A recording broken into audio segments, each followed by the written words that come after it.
Hollow, lightweight skeletons. This characteristics helps them in their long travels, as you'll see later on.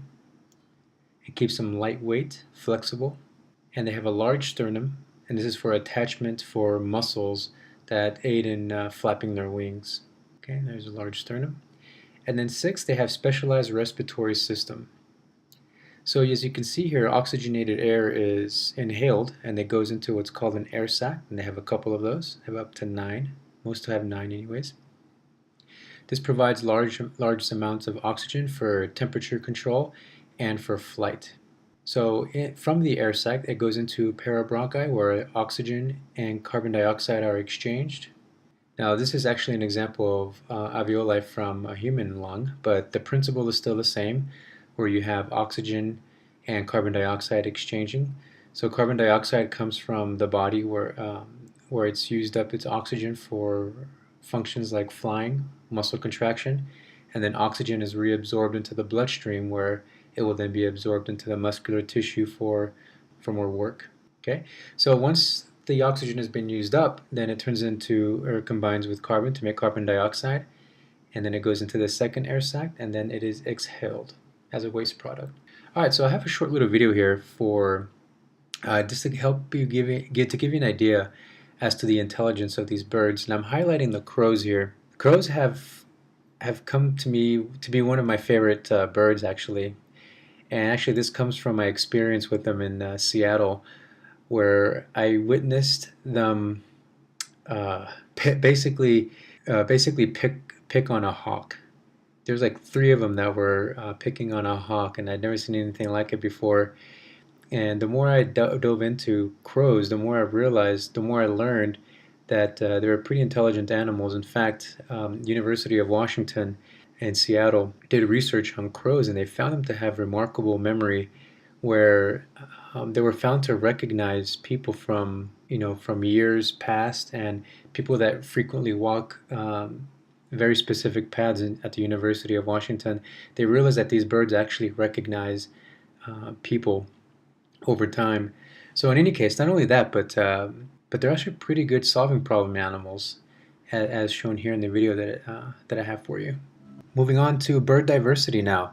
I'm going to focus on a couple of the types of birds. I'm not going to go through all of them that are in your text, so you will have to go back and refer to your text for the rest of them.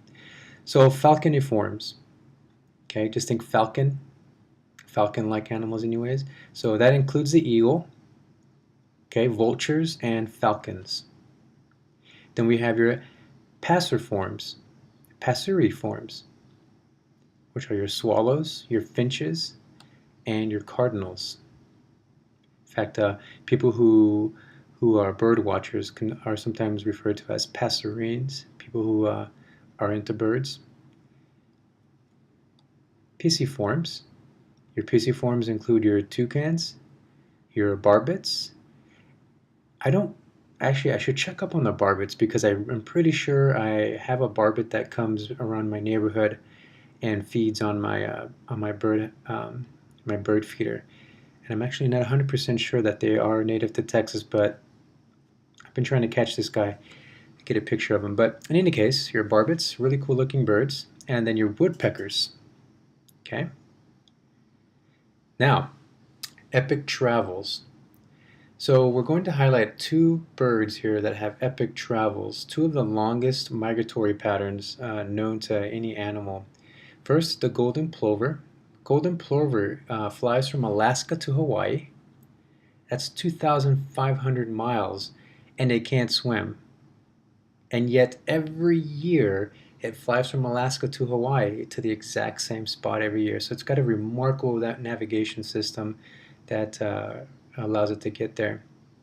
So that's about 88 hours of nonstop travel that they go through, and it's only 7 ounces. And it loses about 2.5 ounces per trip. So it's got a very small margin for error, and somehow it's able to make it. One of the techniques that this bird uses, the golden plover, is that they fly into V formation, which saves them about 23% energy. Pretty remarkable animal.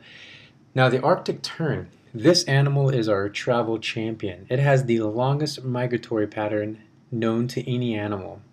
They travel from the Arctic to Antarctica. That's 44,000 miles. That's pretty insane. Okay, and this bird is only, the Arctic tern is only 4 ounces. So going back to our bone structure, the skeletal structure for these birds, these bone structures or these bones are very much, they're not completely hollow, but they're like a sponge. There's a lot of tiny little air pockets that make it very lightweight, and that reduces the weight that these birds carry around as they fly. Well, that concludes our lecture for birds. I hope you enjoyed. Thanks for watching, and good luck in your studying.